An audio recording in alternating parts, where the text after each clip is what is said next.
ఒకసారి మనము కీర్తనల గ్రంథము 103వ అధ్యాయం మనం చూస్తే మనకందరికీ బాగా సుపరిచితమైనటువంటి వాక్య భాగమే. ఎక్కడకు వెళ్ళినా కృతజ్ఞతా కూడిక లేకపోతే స్తుతి ఆరాధనలో సహజంగా మనం వినేటటువంటి వాక్యం ఇది. నా ప్రాణమా యెహోవాను సన్నుతించుము, నా అంతరంగముననున్న సమస్తమా ఆయన పరిశుద్ధ నామమును సన్నుతించుము. నా ప్రాణమా యెహోవాను సన్నుతించుము, ఆయన చేసిన ఉపకారములలో దేనిని మరువకుము. ఇక్కడ దేవునిని స్తుతించడం అనే విషయంలో నా ప్రాణము నా అంతరంగము దేవుని సన్నుతించాలి. ఆ తర్వాత ఆయన చేసిన ఉపకారాలను జ్ఞాపకం చేసుకో. మనం క్వైట్ డిఫరెంట్గా బిహేవ్ చేస్తాం. పూర్తి భిన్నంగా ఈ వాక్యానికి భిన్నంగా మనం ప్రవర్తిస్తాం. ఆయన ఉపకారాలు చేసిన వాటిని జ్ఞాపకం చేసుకొని సన్నుతించడం మనం నేర్చుకున్నాం. కానీ ఇక్కడ భక్తుడు ముందుగానే దేవుని స్తుతిస్తున్నాడు, ఆ తర్వాత ఆయన చేసిన ఉపకారాల్లో దేన్ని నువ్వు మర్చిపోవద్దు అంటున్నాడు. సరే, దేవుణ్ణి మనము స్తుతించాలి అంటే ఏ స్తుతి దేవునికి నిజమైనటువంటి అర్పణగా అంగీకార యోగ్యంగా ఉంటుందో నా కొద్ది నిమిషాలు నేను మీతో ఒక వృత్తాంతాన్ని చూపించి మాట్లాడదామని ఆశపడుతున్నాను. ఇప్పుడు మనము చదువుకున్నటువంటి లేఖన భాగం కీర్తనల గ్రంథము 87వ అధ్యాయం. ఆ పై భాగంలో కోరహు కుమారుల కీర్తన అని రాయబడి ఉంది. కోరహు కుమారుల కీర్తన. ఈ కోరహు ఎవరు? సంఖ్యాకాండము 16వ అధ్యాయము. సంఖ్యాకాండము 16వ అధ్యాయములో మనం చూస్తే కోరహు లేవి వంశస్థుడుగా మనం చూస్తూ ఉన్నాం. యాజకత్వము లేవీయులకు అప్పగింపబడింది. మోషే నాయకుడుగా దేవుడు ఏర్పాటు చేసి మోషేను ఇశ్రాయేలీయులను నడిపిస్తున్నప్పుడు మేము కూడా లేవీయులమే, మమ్మును కూడా దేవుడు ఏర్పాటు చేసుకున్నాడు, నీ ఒక్కడవే ఎందుకు మా మీద ఏలుబడి చేయాలి అని కోరహు తిరుగుబాటు చేసినట్లుగా మనం చూస్తూ ఉన్నాం. ఈ కోరహు సహజంగా సంఘంలో ఎక్కడైనా కూడా దేవుడు ఒక దాసుని ఏర్పాటు చేసి నియమించినప్పుడు తిరుగుబాటు చేసేవాళ్ళు ఇలాగే తయారవుతారు. ఈ తిరుగుబాటు చేసేవాళ్ళు ఒంటరిగా రారు. ఈ కోరహు కొంతమందిని గ్యాదర్ చేసుకున్నాడు. దాతాను, అబీరాము, ఇంకా ఓను అనే వారిని మనం చూస్తాం. వీరు యోచించుకొని ఇంకా 250 మందిని పోగు చేసుకొని మోషేకి ఎదురుగా వచ్చి 3వ వచనంలో మోషే అహరోనులకు విరోధముగా పోగుపడి మీతో మాకిక పని లేదు, ఈ సర్వ సమాజములోని ప్రతివాడును పరిశుద్ధుడే, యెహోవా వారి మధ్యనున్నాడు, యెహోవా సంఘము మీద మిమ్మును మీరేలా హెచ్చించుకొనుచున్నారు. అంటే వెంటనే దైవజనుడు వాళ్ళతో పోరాటం చేయలేదు. దైవజనుడైనటువంటి మోషే ఏం చేశాడంటే అక్కడ మోషే ఆ మాట విని సాగిలపడెను. చూడండి, దైవజనుని యొక్క ఆలోచన ధోరణి, అతని జీవితం ఎలాగుంటుందంటే, నేను పోరాడునది రక్త మాంసములతో కాదు, నా పోరాటము శరీరులతో కాదు. అక్కడ మోషే అదే చేస్తా ఉన్నాడు. సాగిలపడ్డాడట. మీరందరూ రేపు రండి, యెహోవా సన్నిధిని ఎవరు పరిశుద్ధులో మనము తెలుసుకుందాం అని వారితో అనడం మనం చూస్తాం. మోషే ఆ మాట విని సాగిలపడెను. అటు తరువాత అతడు కోరహుతోనూ వాని సమాజముతోనూ ఇట్లనెను, తనవాడు ఎవడో పరిశుద్ధుడు ఎవడో రేపు యెహోవా తెలియజేసి వానిని తన సన్నిధికి రానిచ్చును. ఆయన తాను ఏర్పరచుకొనిన వానిని తన యొద్దకు చేర్చుకొనును అన్నాడు. సరే, మీరు రేపు రండి, మనం యెహోవా సన్నిధిని కనబడదాం. ఆయన మనలను ఏర్పాటు చేసుకుంటే ఆయనే మనలను ఆయన సన్నిధికి తీసుకొని వస్తాడన్నాడు. ఆ తరువాత మనం ఆశ్చర్యకరంగా 24వ వచనంలో చూస్తే కోరహు ఎంతమందిని తీసుకొని వచ్చాడు? ముందు కోరహు ఎంతమంది తిరుగుబాటు చేసింది? 250 మంది కాక 4 ప్రధానులు, కోరహు, దాతాను, అబీరాము, ఓను. 24వ వచనంలోకి వస్తే కోరహుతో పాటుగా నిలవబడినటువంటి వాళ్ళు దాతాము, అబీరాములు. ఓను ఏమయ్యాడు? నైట్ ఇంటికి వెళ్ళగానే ఓనుని మనస్సాక్షి గద్దించింది. నేను ఈ వాక్యంతో ఆరంభం చేద్దాం అనుకున్నాను. కొలస్సీలకు రాసినటువంటి పత్రిక 3వ అధ్యాయము 15వ వచనం.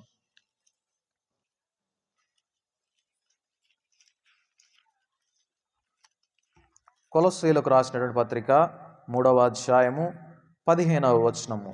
క్రీస్తు అనుగ్రహించు సమాధానము మీ హృదయములలో ఏలుచుండ నియ్యుడి, ఇందు కొరకే మీరు ఒక్క శరీరముగా పిలువబడితిరి మరియు కృతజ్ఞులయ్యుండుడి. చూడండి, సమాధానము మనము ఎల్లప్పుడూ కలిగి ఉండాలని దేవుడు మనలను ఏర్పాటు చేసుకున్నాడు. మనం ఉదయం చూసాం, మీరు నా ఆజ్ఞలను గైకొనవలనని నేను ఎంతో కోరుచున్నాను, మీరు గైకొనిన ఎడల మీ నీతి సముద్ర తరంగముల వలె, మీ క్షేమము నది వలె ఉంటుంది. ఆ క్షేమం అనే మాట దగ్గర ఇంగ్లీష్ బైబిల్లో పీస్, సమాధానము అని ట్రాన్స్లేట్ చేయబడింది.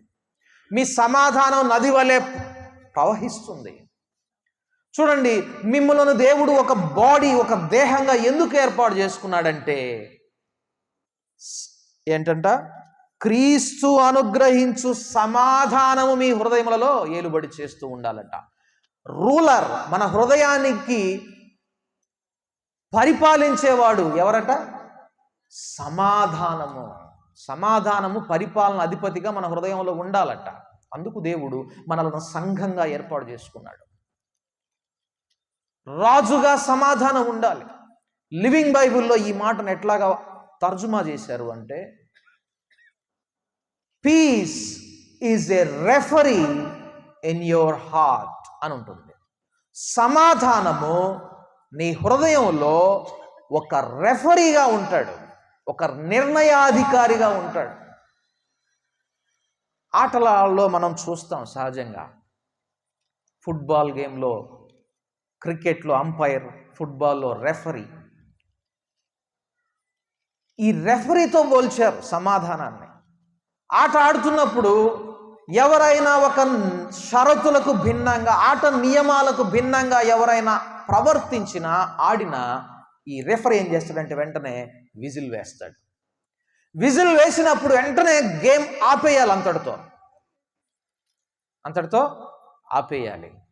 ఎవరు ఆడట్లేదు కదా అని చెప్పని ఫుట్బాల్లో పోయి ఒకసారి నేను గోల్ కొడదామని చెప్పని కొడితే అది కౌంట్ అవ్వదు.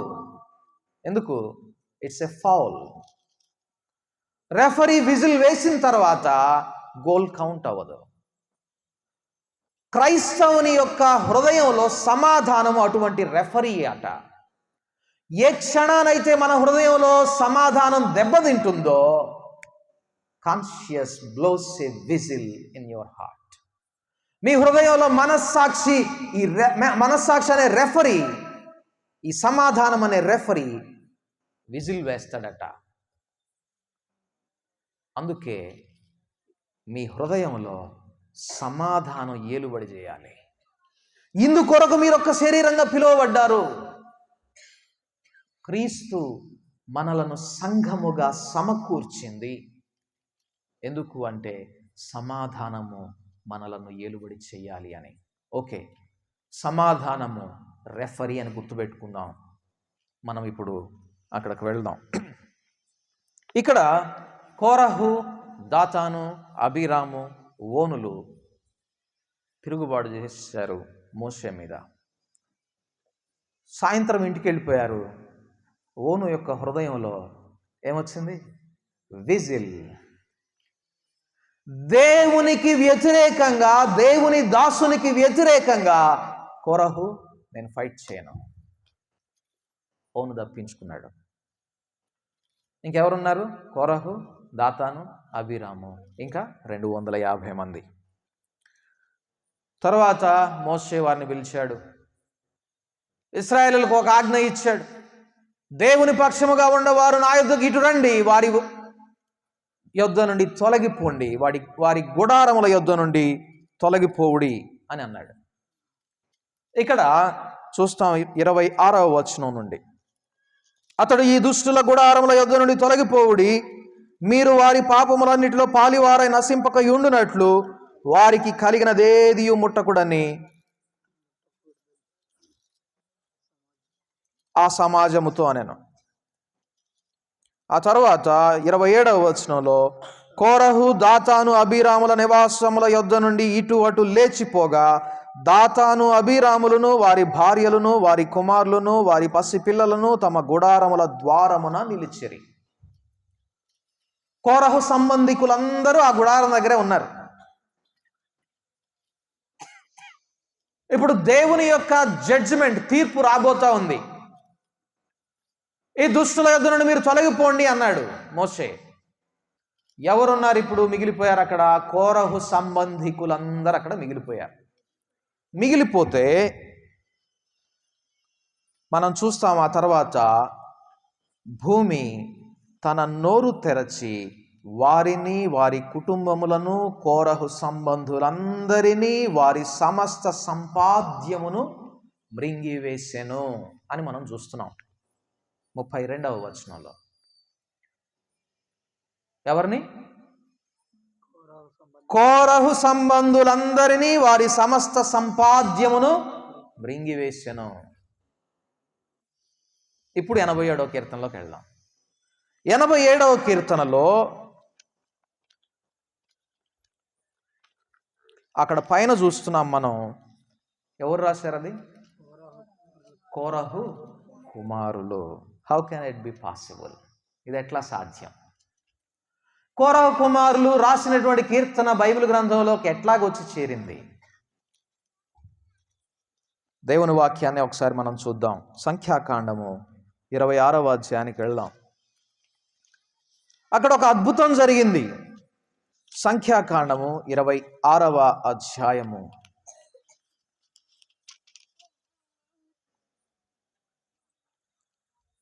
10వ వచనం నుండి చదువుకుందాం. 10, 11.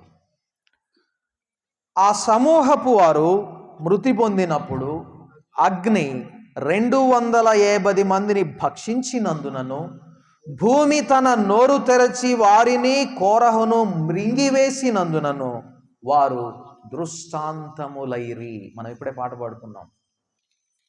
ఐగుప్తు నుండి విడిపించిన వారిని 40 వత్సరములు నడిపించితివి, కాచితివి కనుపాపగా ఉంచియున్నావు మాదిరిగా వారిన్, నీ ఆలోచన గొప్పది.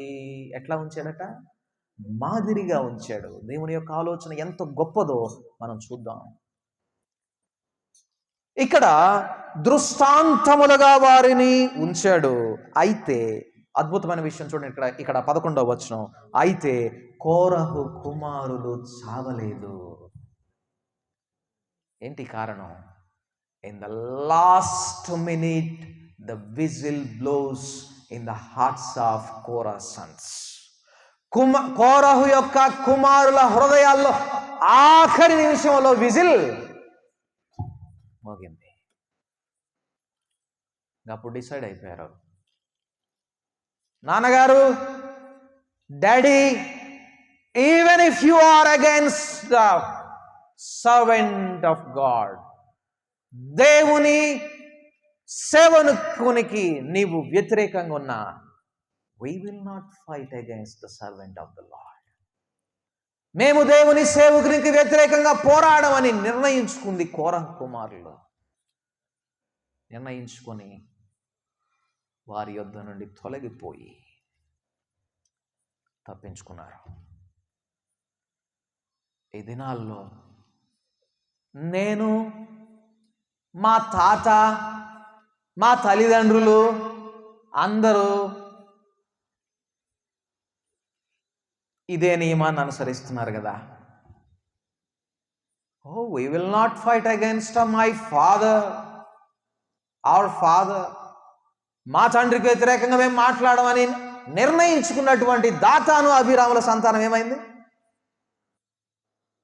ఇది నాల్లో ఎంతమంది ఇలాగా నిజమైనటువంటి దేవుని సేవకుల వైపు, లేకపోతే దేవుని వైపు తిరిగేవారుగా ఉంటున్నారు? దేవుని యొక్క ఉద్దేశం ఏమిటి, ప్రభు యొక్క చిత్తం ఏమిటి మన పట్ల అని ఎంతమంది నిజంగా వెదకుచున్నారు యెహోవాను? నిజముగా ఆయన్ని ఆశతో వెంబడిస్తున్నామా? ప్రభు యొక్క చిత్తం ఏమిటి?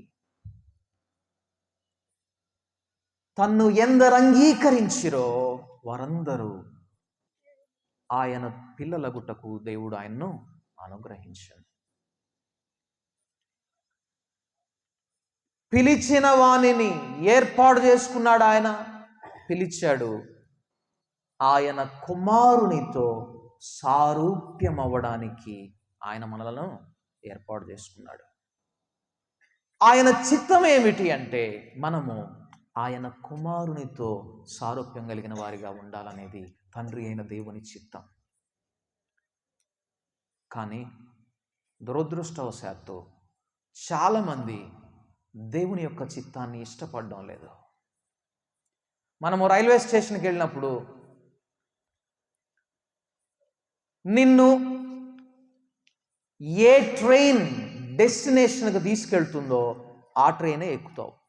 గమ్యానికి తీసుకెళ్లే ట్రైన్నే ఎక్కుతావు. సపోజ్ ఇక్కడ నుంచి అంటే మన ట్రైన్ లేదండి, చీరాల నుంచి చెన్నై పోవాలనుకున్నాం.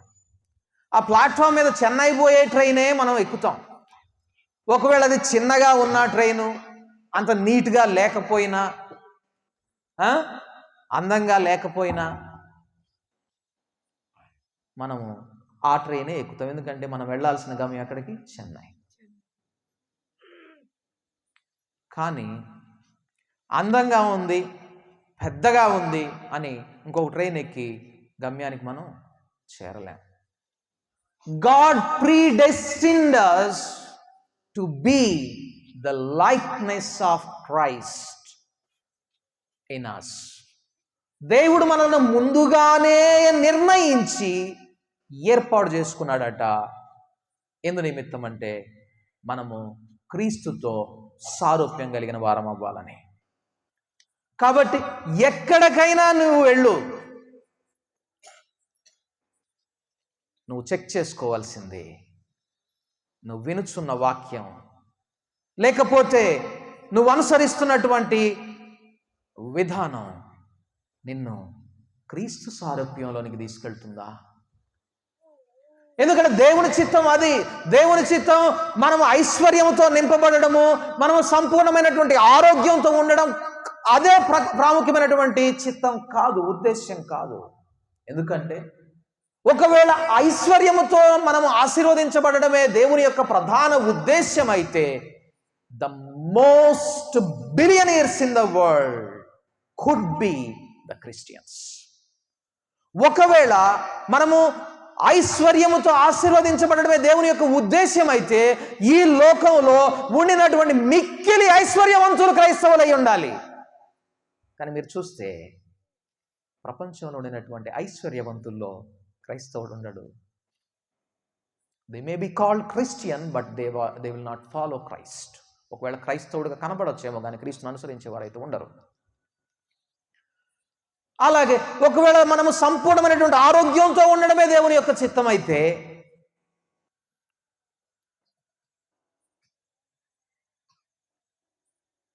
ఎక్కువ ఆరోగ్యంగా ఉండవలసిన వారు ఎవరు? క్రైస్తవులు. కానీ పౌలు, ఆయన శరీరంలో ఒక ముళ్ళు ఉంది. జబ్బు కండ్లు కలిగిన వాడని మనం తర్వాత హిస్టరీలో చూస్తాం. ఆయన కంటి బాధ చూడలేక గలతీయులట కళ్ళైనా ఇస్తామన్నారట ఓడబీకి.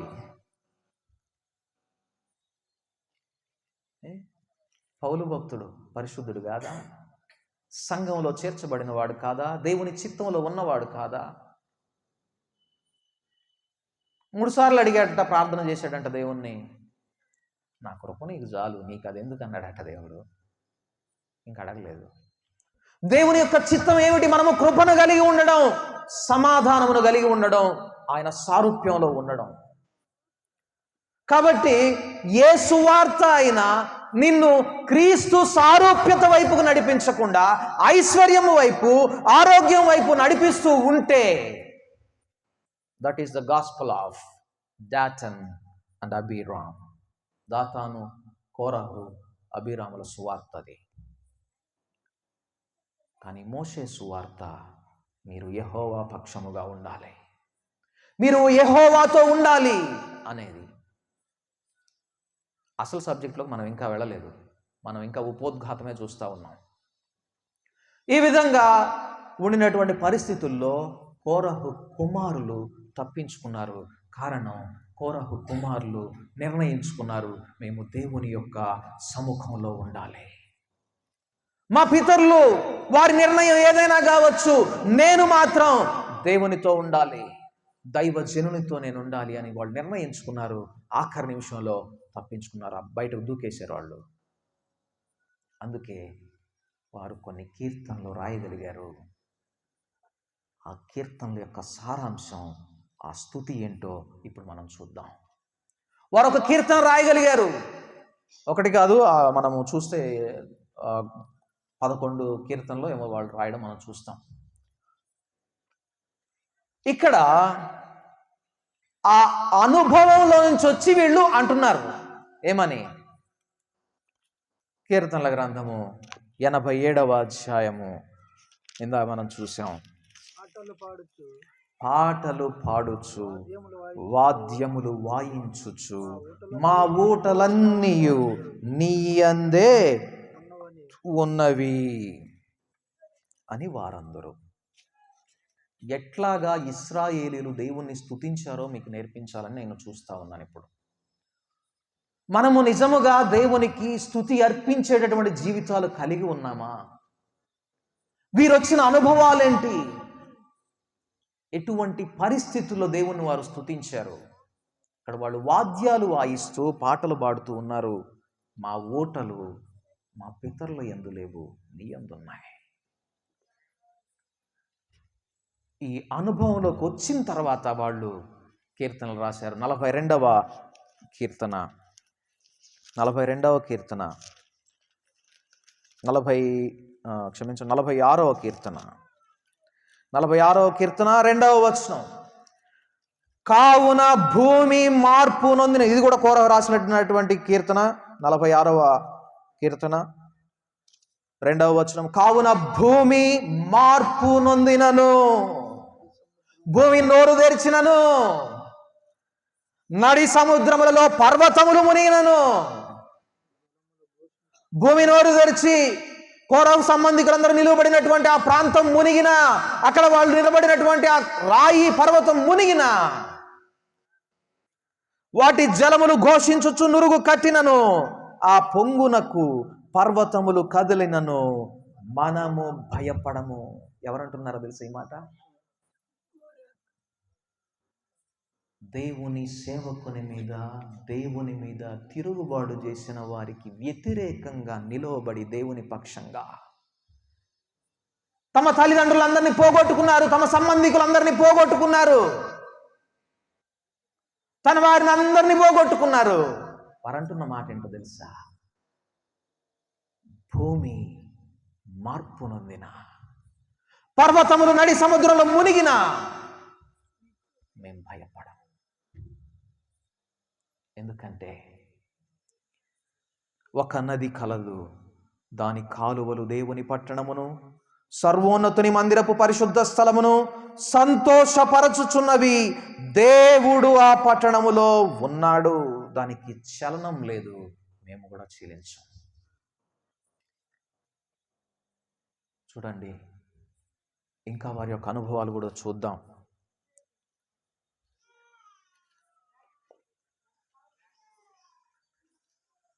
47వ కీర్తనలో కూడా వాళ్ళు అంటున్న మాట, సర్వజనులారా చప్పట్లు కొట్టుడి, జయధ్వనులతో దేవుని గూర్చి ఆర్భాటము చేయుడి. దేవుడు ఆర్భాటముతో ఆరోహణమాయను. 7వ వచనం, దేవుడు సర్వభూమికి రాజై ఉన్నాడు, రమ్యముగా కీర్తనలు పాడుడి, దేవుడు అన్యజనులకు రాజై ఉన్నాడు.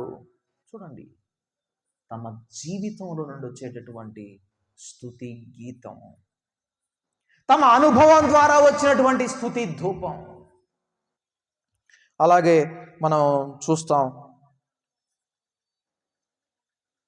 42వ కీర్తన కూడా చూద్దాం. 42వ కీర్తన, ఎందుకు వారు ఆ నిర్ణయం తీసుకోగలిగారు? తమ సమాజం అంతటికి వ్యతిరేకంగా, తమ పితరుల నిర్ణయానికి వ్యతిరేకంగా దేవుని పక్షంగా వారు ఎందుకు నిలవబడగలిగారంటే, ఇక్కడ వారు రాసినటువంటి కీర్తనలో వారి హృదయాంతరంగం బయలుపడుతుంది. చూడండి, కీర్తనల గ్రంథము 42వ అధ్యాయము 1వ వచనం చూద్దాం. దుప్పి నీటి వాగుల కొరకు ఆశపడునట్లు దేవా నీ కొరకు నా ప్రాణము ఆశపడుచుంది. అబ్బా, చూడండి, వారి వెనుక ఉన్న సంగతి ఏంటి? తమ సమాజం మొత్తము, తమ పితరులు మొత్తము దేవునికి వ్యతిరేకంగా నిలువబడి ఉగ్రతకు గురై నశించిపోతే, దేవుని పక్షంగా నిలువబడి వారు అంటున్న మాట, మాకు ఆశ ఏంటంటే, ఎంత ఆశగొని ఉన్నామంటే మేము మా దేవుని కొరకు దుప్పి నీటి వాగుల కొరకు ఆశపడినట్లు మా ప్రాణం దేవుని కొరకు ఆశపడుచున్నది. జీవము గల దేవుని కొరకు తృష్ణ కొనుచున్నది. దేవుని సన్నిధికి నేను ఎప్పుడు వచ్చేదను, ఆయన సన్నిధిని నేను ఎప్పుడు కనబడదను అని ఆశ పెట్టుకుని ఉన్నారు. కాబట్టే వారు నిజమైనటువంటి నిర్ణయాన్ని తీసుకోగలిగారు. వారి హృదయంలో వేసినటువంటి ఆ సమాధానం అనేటటువంటి విజిల్కి వారు ప్రతిస్పందించి ఉగ్రతను తప్పించుకున్నారు. అలాగే 84వ కీర్తన కూడా మనం చూద్దాం. 84వ కీర్తన, 84వ కీర్తన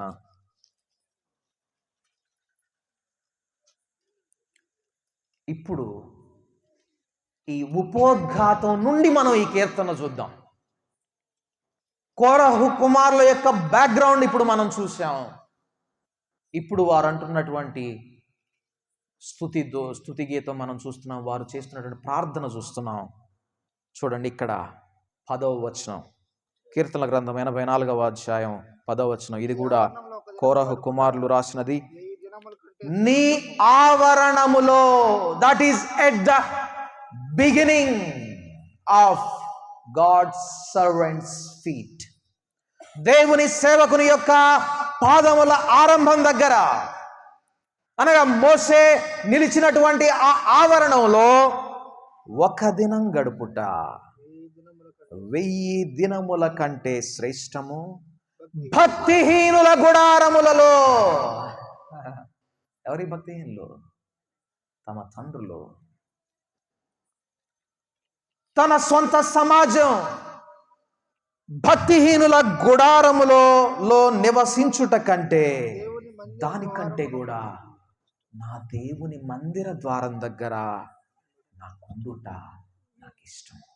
ఎట్లాంటి అనుభవం? నేను ముగించబోతా ఉన్నాను. చూడండి, దేవుడు కోరహు కుమారులను ఏర్పాటు చేసుకున్న, ఇశ్రాయేలీలను ఏర్పాటు చేసుకున్న, వారి అనుభవములో గుండా వారిని నడిపించి, తద్వారా తమ హృదయాంతరంగం నుండి దేవుని స్తుతించేటట్లుగా, నిజమైనటువంటి స్తుతిని దేవునికి అర్పించేటట్లుగా వారిని సాధకం చేయడం మనం చూస్తూ ఉన్నాం. ఇశ్రాయేలును దేవుడు ఎట్లాగా నడిపించాడో 66వ కీర్తన దేవుని దాసులు మనకు వర్తమానాన్ని ఇచ్చే ముందు మనం ఇది చూసి ముగించాలని నేను కోరుకుంటున్నాను. చూడండి, ఇక్కడ 66వ కీర్తన ఇశ్రాయేలీయులు 8వ వచనం నుండి, జనములారా మా దేవుని సన్నుతించుడి, గొప్ప స్వరముతో ఆయన కీర్తిని వినిపించుడి. జాగ్రత్తగా వినండి. జనములారా మా దేవుని సన్నుతించుడి, గొప్ప స్వరముతో ఆయన్ని సన్నుతించండి. హల్లెలూయా, దేవునికి స్తోత్రం అని మనం ఎప్పుడు కేకలేస్తామో తెలుసా? నువ్వు ఇప్పుడే ఉద్యోగానికి సెలెక్ట్ అయ్యావన్న న్యూస్ వచ్చినప్పుడు, లేకపోతే నువ్వు వేసిన పంటకి ఈరోజు మంచి రేట్ వచ్చింది, నీకు బాగా ఆశీర్వదించబడతావు అన్నప్పుడు, పిల్లలకు వివాహాలు సెట్ అయినప్పుడు మనం దేవుని స్తుతిస్తాం. ఆశ్చర్యకరంగా దేవుడు తన దాసులను అట్టి అనుభవంలో నుంచి స్తుతించాలని మాత్రమే కోరుకోడు. ఆయన నిజమైనటువంటి స్తుతిని ఏ పరిస్థితుల్లో కోరుకుంటాడో మనం ఇక్కడ చూస్తున్నాం. చూడండి, ఇశ్రాయేలీయులు గట్టిగా చెప్తున్నారు, గొప్ప స్వరంతో ఆయన స్తుతించండి. జీవ ప్రాప్తులనుగా మమ్మను కలుగజేయవాడు ఆయనే, ఆయన మా పాదములను కదలనీయడు. ఆయన మమ్మను పరిశీలిస్తాడు, వెండిని నిర్మలం చేసినట్లుగా మమ్మలను నిర్మలం చేస్తాడు. ఎట్లాగంటే ముందేం చేస్తాడంటే మమ్మల్ని బందీ గృహంలో వేస్తాడు. చూడండి, అక్కడ ఇశ్రాయేలు రాసినటువంటి ఆ కీర్తన 66వ కీర్తన, బందీ గృహంలో ఉంచావు అంటే చెరలో ఉంచావు, మా నడుముల మీద గొప్ప భారం పెట్టావు, నరులు మా నెత్తి మీద ఎక్కేటట్లు చేశావు, మేము నిప్పులలోనూ నీళ్లలోనూ పడ్డాం. ఇందుకు మీరు దేవుని స్తుతించండి. ఆశ్చర్యకరంగా లేదు? నిజమైనటువంటి క్రైస్తవుడు ఎటువంటి పరిస్థితుల్లోనైనా దేవుణ్ణి స్తుతిస్తాడు, కృతజ్ఞత చెల్లిస్తాడు. కారణం, హృదయంలో పరిస్థితులు ఏలుబడి చెయ్యవు. ఏం ఏలుబడి చేస్తుంది? సమాధానం ఏలుబడి చేస్తుంది. క్రీస్తు అనుగ్రహించు సమాధానం ఏలుబడి చేస్తుంది. మీరు అంటున్నారు, జనములారా మా దేవుని మీరు కీర్తించండి, గొప్ప స్వరంతో కీర్తించండి. ఎందుకంటే ఆయన మమ్మల్ని బందీ గృహంలో పడేశాడు, మమ్మల్ని మా నడువుల మీద గొప్ప భారం పెట్టాడు, జనాలు మా నెత్తి మీద ఎక్కేటట్లు చేశాడు, నిప్పుల్లో నీళ్ళల్లో పడేశాడు. ఎందుకో తెలుసా? మమ్మలను వెండిని నిర్మలం చేసినట్లుగా నిర్మలం చేయాలని. అక్కడ అంటాడు, సమృద్ధి గల చోటికి మమ్ము రప్పించి ఉన్నావు. సమృద్ధి గల చోటికి. ఏంటా సమృద్ధి? మా ఊటలన్నీ నీ అందే ఉన్నాయి. అక్కడ తీసుకొని వచ్చావు. ఎందుకు మమ్మల్ని ఈ స్థితి గుండా నడిపించావంటే, మేము మా ఊటలు నీ అందే ఉండాలని, మేము సమృద్ధిలో ఉండాలని, మా గిన్నె నిండి పొర్లాలని. ఆ గిన్నె నిండి పొర్లుచున్నది అనే దగ్గర మై కప్ రవాయ అనేటటువంటి హీబ్రూ వర్డ్ని వాడడం జరిగింది. ఆ మాటని బైబిల్ గ్రంథం మొత్తంలో ఇంకొక చోట ఎక్కడంటే ఇక్కడే వాడింది. నా గిన్నె నిండి పొర్లుచున్నది అనే దగ్గర ఇక్కడ మాత్రమే వాడారు. అంటే దాని ఉద్దేశం ఏంటి? నిజమైన సమృద్ధి అంటే ఏంటి? నిజమైనటువంటి ఆశీర్వాదం అంటే ఏమిటి? హృదయంలో సమాధానం ఏలుబడి చేయడం, వెండి నిర్మలము చేయబడినట్లుగా మనము దేవుని చేత పరీక్షించబడి నిర్మలము అవ్వడమే. అందుకే దేవుడు మనల్ని ఏర్పాటు చేసుకుంది ఆయన సారూప్యము కలిగిన వారం అవ్వడానికి. ఈ భూమి మీద మోస్ట్ పర్ఫెక్ట్ఫుల్ లైఫ్ లీడ్ చేసినటువంటి వ్యక్తి, ఖచ్చితమైనటువంటి ఆత్మీయ జీవితాన్ని జీవించినటువంటి ఒకే ఒక వ్యక్తి క్రీస్తు ప్రభువు. ఆయన పేరేంటో తెలుసా? సమాధానకర్తయగు అధిపతి. ఎందుకు ఆయన జీవితంలో సమాధానం అంతగా ఉంది? మీరు చూస్తే యేసయ్య జీవితాన్ని చదివితే ఆయన జీవితం పూల బాట కాదు. అనేక శ్రమలు, హింసలు, నిందలు, అవమానాలు ఆయన ఎదుర్కోవాల్సి వచ్చింది. In the midst of all, వాటి మధ్యలో ఆయన హృదయంలో సమాధానం ఉంది. కారణం, ఆయన ఊట తన తండ్రి యందుంది. ఇది మన జీవితాలు ఏ విధంగా ఉంటున్నాయి? ఈ విధముగా ఇటువంటి పరిస్థితుల గుండా వచ్చి వారు దేవుని స్తుతించారు. పరీక్షలలో నిలిచి దేవుని స్తుతించారు. నా ప్రాణమా, ఆయన చేసిన ఉపకారములలో దేనిని మరువకుము అనే దగ్గర ఆగిపోలేదు వాళ్ళు. దేన్ని మరవద్దు, ఆయన చేసిన ఏ కార్యాన్ని మరవద్దు. మీరు దేనిని గురించి చింతపడకూడదు, కానీ సమస్త విషయములలో కృతజ్ఞతాపూర్వకముగా మీ ప్రార్థనలను, విన్నపములను ఆయనకు తెలియజేయుడి. ఎందుకు?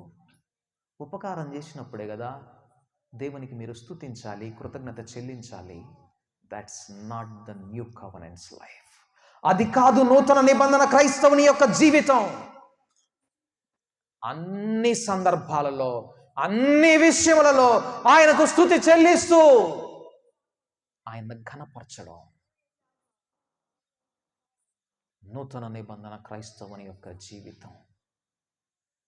ఎందుకంటే ఈ క్రైస్తవునిలో ఉండేది ఏంటంటే, నేను నా తండ్రిని ప్రేమిస్తున్నాను, నేను ఆయన ప్రేమిస్తే ఆయన నాకు సమస్తమును సమకూర్చి జరిగిస్తాడు.